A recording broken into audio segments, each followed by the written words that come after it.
Kita buka dengan informasi pertama. Saudara, kedatangan vaksin Sinovac tahap kedua ke Aceh dijaga ketat oleh aparat keamanan. Sebanyak 8 kardus berisi vaksin COVID-19 ini tiba di Bandara Sultan Iskandar Muda Belang Bintang Aceh Besar sekitar pukul 9.25 waktu Indonesia Barat. Sebanyak 3 unit armada Barakuda mengawal vaksin untuk disimpan di gudang instalasi farmasi Dinas Kesehatan Aceh. Sebanyak 8 kardus berisi vaksin Sinovac tahap 2 kembali tiba di Aceh. Kedatangan vaksin COVID-19 ini dijaga ketat oleh aparat keamanan. Vaksin COVID-19 ini tiba di Bandara Sultan Iskandar Muda Belang Bintang, Kabupaten Aceh Besar sekitar pukul 9.25 waktu Indonesia Barat.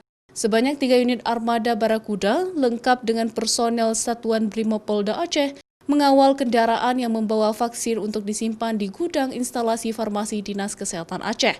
Setiba di tempat penyimpanan vaksin, petugas dari Dinas Kesehatan menurunkan vaksin untuk disimpan segera di ruangan pendingin dengan suhu diperkirakan 10 derajat Celcius.